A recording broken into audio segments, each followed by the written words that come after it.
Il-laqat kuntatt kienu parti mill-proċess li waslu għal 125 proposta preżentati fil-programm elettorali tal-Partit Nazzjonalista.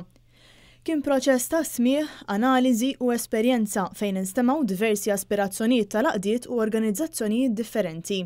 Dan ħareġ minn intervista fuq Net Television fejn il-Prim Ministru u l-Kap tal-Partit Nazzjonalista Lorenz Gonzi flimkien mal-Viċi Kap tal-Partit Nazzjonalista Simon Busuttil kien intervistat mill-Kap tal-Kamra tal-Aħbarijiet Nathaniel Attard. Matul din l-intervista li kienet iffukata fuq il-programm elettorali li ġie approvat il-ġimgħa f'Kunsill Ġenerali, il-Prim Ministru semma kif sal-2015 id-deficit ta' pajjiżna se jkun zero. Pajjiżna id-deficit iġibu zero. Iġifieri, daqs kemm indaħlu nonfqu. U allura ma jkunniex deficit fl-aħħar tas-sena. Jekk jirnexxinna f'dik il-mira, inkunu poġġejna lil pajjiżna sa fl-iktar pożizzjoni b'saħħitha li jista' jkollu għax imbagħad jista' jibda jaħseb għal surplus. Il-Prim Ministru semma wkoll il-viżjoni ta' dan il-partit lejn l-investiment u x-xogħol u kif se jinħolqu mill-inqas 25,000 impjieg ġdid. Irridu noħolqu xogħol iktar tajjeb, xogħol b'kundizzjonijiet aħjar.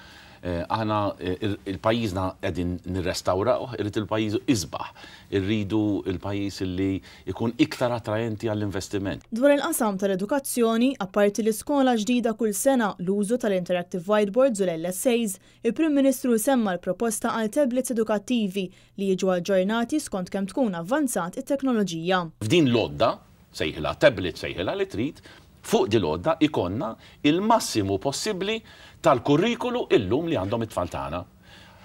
U allura jekk kienu ma kodba tal-Malti, kodba tal-matematika, kodba tal-ġeografija u x'inhu sa nippruvaw inġibu ftehim mal-awturi biex nagħmlu kollox forma elettronika u jidħol kollox dat-tablet. Mistoqsi dwar il-bidliet li qed jissemmew, Simon Busuttil wieġeb kif il-Partit Nazzjonalista u l-partit li ġab bidliet tajbin għall-pajjiż. L-unika ħaġa li rajt jiena matul dawn l-aħħar 5 snin hija li il-Partit Laburista innifsu bidel id-direzzjoni biex ġab lilu nnifsu jidher qisu l-Partit Nazzjonalista. B'referenza għal proposta ta' sick leave li l-ġenituri jistgħu jieħdu meta tfal jkunu morda, Simon Busuttil semma li din hi proposta li twassal għal nuqqas ta' abbuż mill-ġenituri għal mod kif jużaw is-sick leave u bekk toħloq iktar sens ta' responsabilità.